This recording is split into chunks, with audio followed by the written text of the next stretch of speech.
Terry Anderson was a journalist for the Associated Press.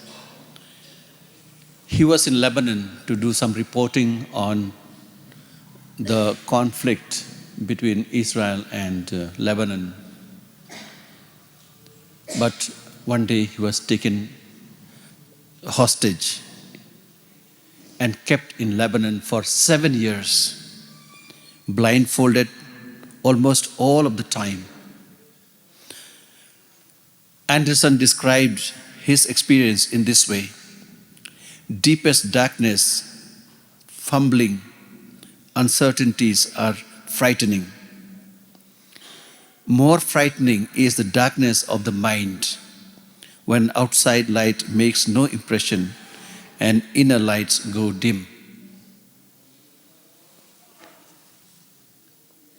I'm sure most of us have not had the experience of being blindfolded for so long. Even if we are blindfolded for half an hour, we will feel so uncomfortable, because for us, we are so used to light.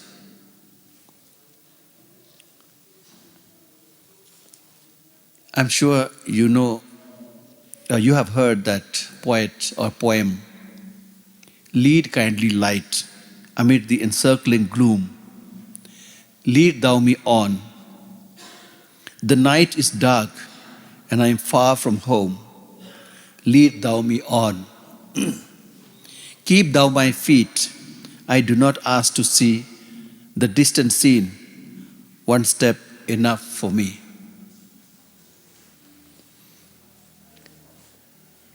Many of you may know who is the writer of this poem. In 1833, as a young priest, he went to relax in Italy. And one of the places he chose was the sea. Between Sardinia and Sicily, he went by a boat, private boat of a person. After a long ride, suddenly there was a darkness. There was fog and mist all over, and they could not see anything. And there was so much wind, so much waves. It was very, very frightening. They were practically lost the whole day. And meantime, this young person caught fever. He had typhoid. And he thought he is going to die. He was 32 years old, an Anglican priest. Surrounding him was all darkness. And he thought, either he would die because of the sea, or he would die because of typhoid fever. But inside him there was another kind of darkness with which he was struggling. It was the darkness of the faith. Although he was a young priest, Anglican priest, but still he couldn't understand how the Church of England could be separate from the Catholic Church, and how there was a crisis of leadership in the Anglican Church itself. And that was the darkness in his mind.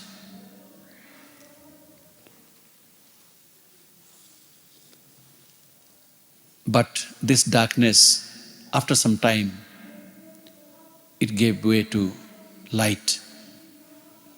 Suddenly, because of the wind, the whole mist, the cloud and everything disappeared. And at a distance, they could see a ship approaching.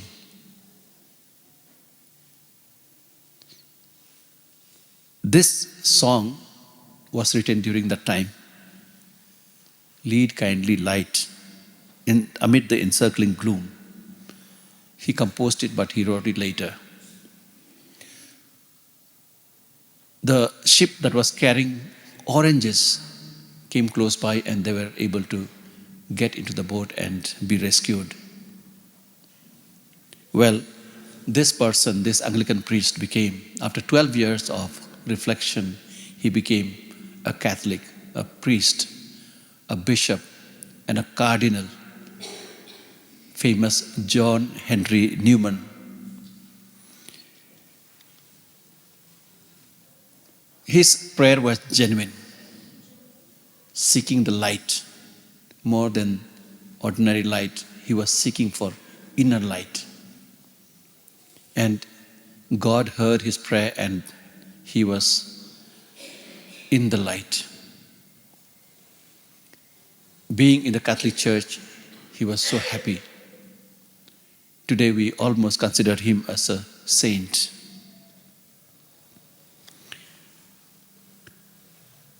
Today's readings show that the early Christians understood how Jesus had fulfilled the expectations of ancient Israel. The first reading contains the prophetic reference to Christ as the light that dispels darkness.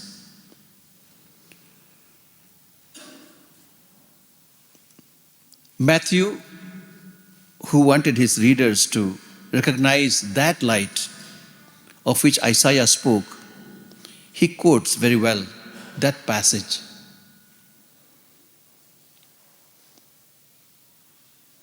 The refrain for today's responsorial psalm reminds us that the Lord is light and our salvation.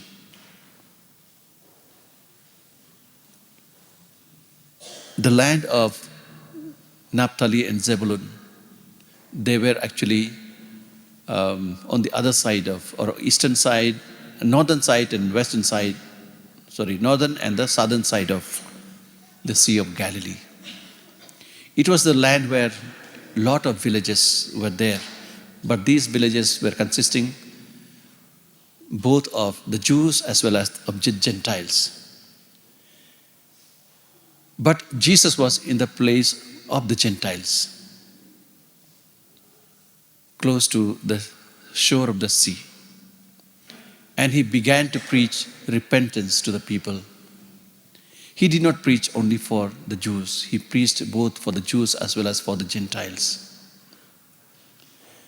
And the crowd heard him, and they came in big numbers.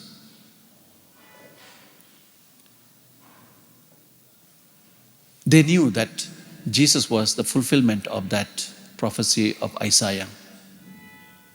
He came to bring light to the people through repentance, through healing, through bringing together people of all types into one, into unity.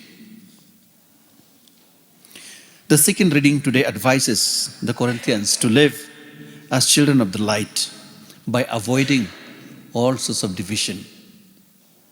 We knew that the Corinthians were divided. Some were saying, we belong to Paul. Some said, we belong to Apollos. We belong to Peter. Some said, we belong to Christ. And Paul was reported about this confusion. And he writes a letter telling them that if you are divided, you are in darkness. If you are divided, you are in darkness. Christ has come to give you light. Accept that light and live as children of the light by being one, by repenting of your sins.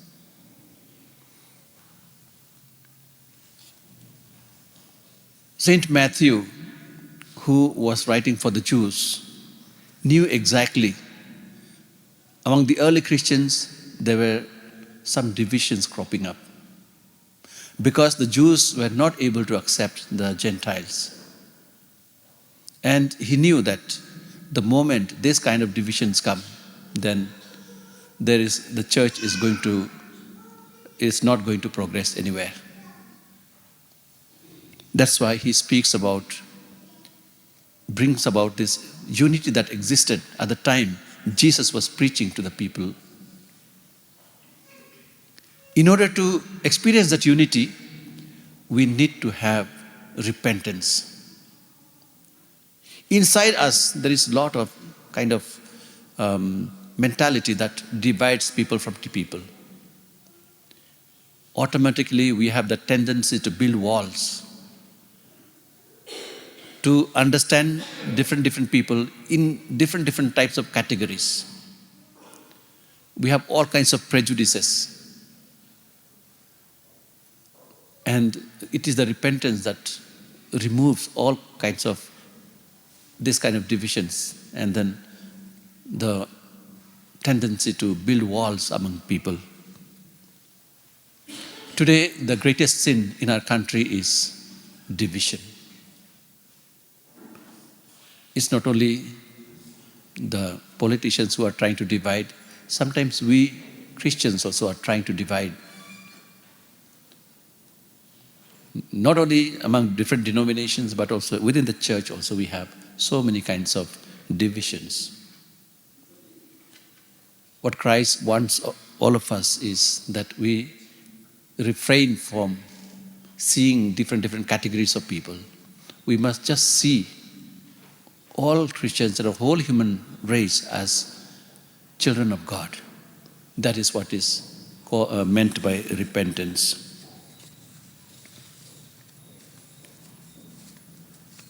So the Lord invites us to go through a kind of repentance so that we will experience that light that Christ came to bring.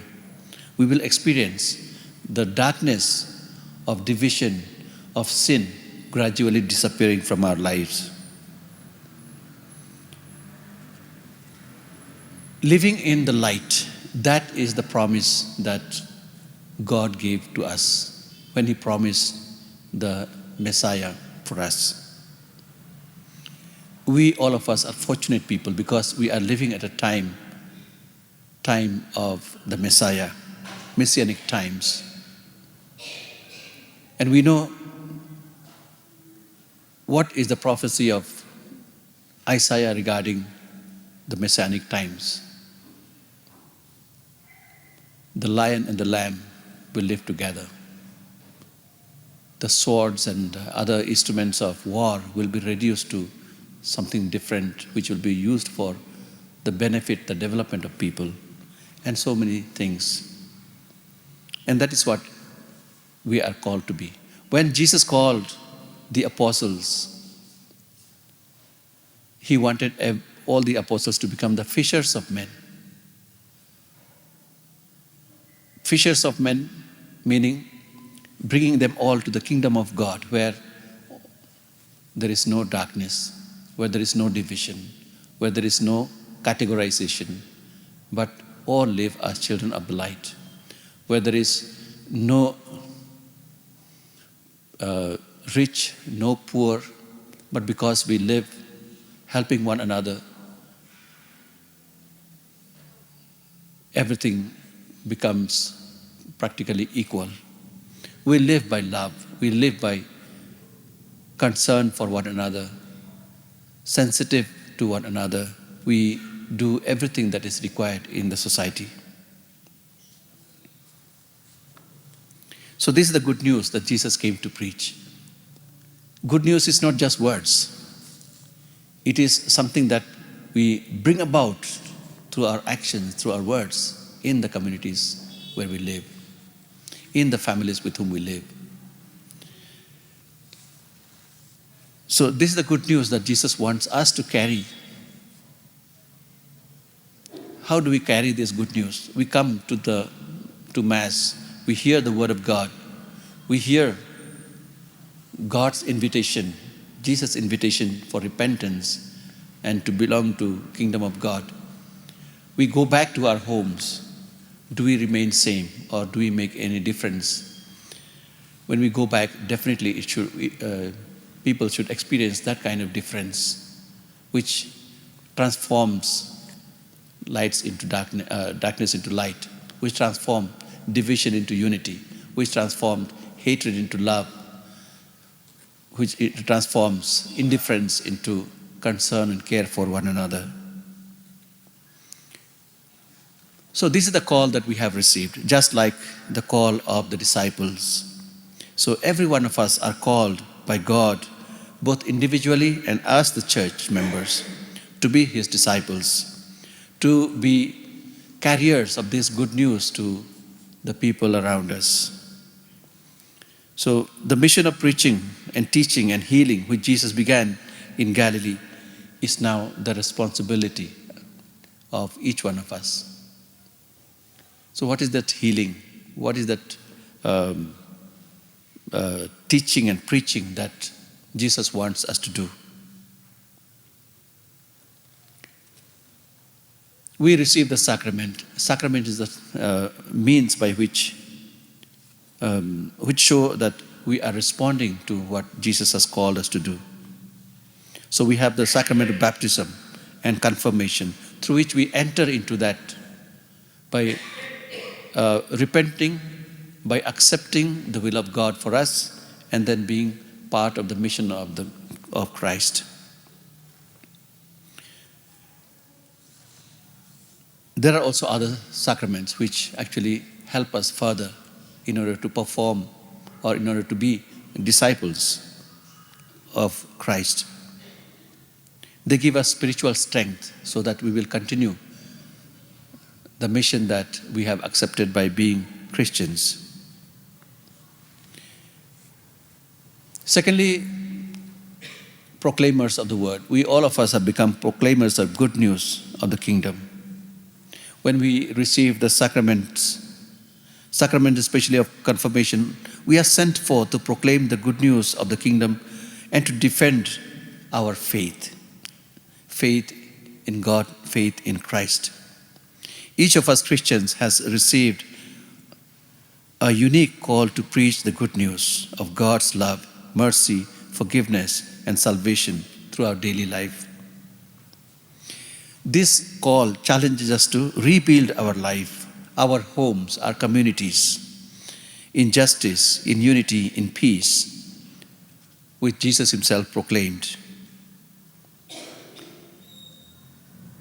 As we continue to celebrate the Holy Eucharist, let us ask the Lord to give us that strength and perseverance to answer His call totally, so that we may faithfully serve the Lord and His kingdom and do the divine will that God has for each one of us.